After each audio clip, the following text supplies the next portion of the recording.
ഞാനിപ്പോൾ നിൽക്കുന്നത് നമ്മുടെ സെയിൻറ് ആൽബൻസിനടുത്തുള്ള ഹേഡ്വുഡ് പാർക്കിലാണ്. ഇത് ഏകദേശം 858 ഏക്കറോളം വലിപ്പമുള്ള ഒരു ഫോറസ്റ്റ് ആണ്. സെയിന്റ് ആൽബൻസിൽ നിന്ന് കുറച്ചും കൂടി ഉള്ളിലോട്ട് വരുമ്പോൾ സാൻഡ്രിഡ്ജ് എന്ന് പറയുന്ന സ്ഥലത്താണ് ഈ ഫോറസ്റ്റ് ഉള്ളത്. നേച്ചർ ഫ്രണ്ട്ലി ആയിട്ടുള്ള വോക്ക് ഇഷ്ടപ്പെടുന്നവർക്ക് ശരിക്കും റെക്കമെൻഡ് ചെയ്യാൻ പറ്റുന്ന ഒരു സ്ഥലമാണ് ഇത്. ഈ ഫോറസ്റ്റിന്റെ പ്രത്യേകത എന്താണെന്നറിയാവോ? ഈ ടൈം ആകുമ്പോൾ ഏകദേശം സ്പ്രിങ് കഴിഞ്ഞ് സമ്മർ ആകുന്ന ടൈം ആകുമ്പോഴേക്കും ഈ ഫോറസ്റ്റ് നിറയെ ഒരു പൂവുണ്ടാകും. ഏത് പൂവാണെന്നറിയാവോ? വുഡ്ലാൻഡ് ഫ്ലവർ എന്നറിയപ്പെടുന്ന ബ്ലൂബെൽസ് ആണത്. നമ്മൾ വന്ന സമയം മാറിപ്പോയി. ഇതെന്താ സംഭവം എന്ന് വെച്ച് കഴിഞ്ഞാൽ ഇപ്പം ഏകദേശം രാത്രി ഒരു 6 മണിയൊക്കെ കഴിഞ്ഞിട്ടുണ്ട്. അതുകൊണ്ട് തന്നെ ഇവിടെ സൺലൈറ്റ് ഇല്ലാത്തതുകൊണ്ട് പൂക്കളൊന്നും കാണാൻ അത്ര വലിയ രസമില്ല. പക്ഷേ ഇതൊരു ഉച്ച സമയത്താണ് ഇപ്പോൾ വരുന്നതെങ്കിൽ സൺലൈറ്റ് ഒക്കെ അടിച്ചിട്ട് ഇത് കാണാനായിട്ട് നല്ല ഭംഗിയായിരിക്കും. 858 ഏക്കറിൽ വ്യാപിച്ചു കിടക്കുന്ന ഈ ഫോറസ്റ്റ് സെയിൻറ് ആൽബൻസിന്റെ തന്നെ ഒരു ലാൻഡ്മാർക്ക് ഏരിയയാണ്.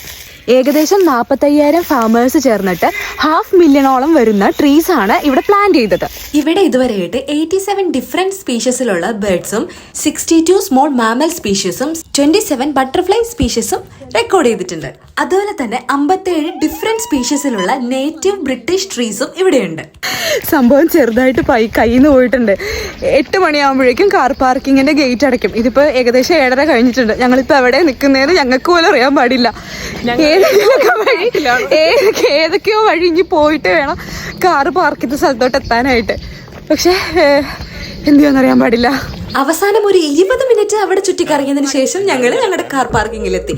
അപ്പൊ പിന്നെ കാണാം ഗൈസ്, ബൈ.